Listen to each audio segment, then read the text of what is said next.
Aloha everyone, this is part 2 and the money pot. This is the second most important item that I have in my home besides my gourd is the money pot. As you guys know, a lot of you already have them who've been with me for a long time.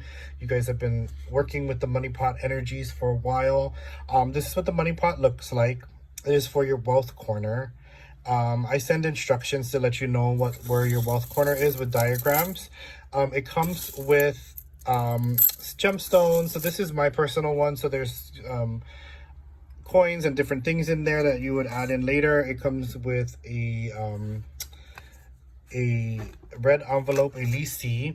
So this would go into your wealth corner, and this is to activate the wealth energy, is to help you save money. It is to help you attract wealth and opportunities. When business feels slow for me, I throw money in here. So this is, everyone should have this if they are going to activate Feng Shui money energies into their home, is to have a wealth corner, and in the wealth corner you should have a money pot.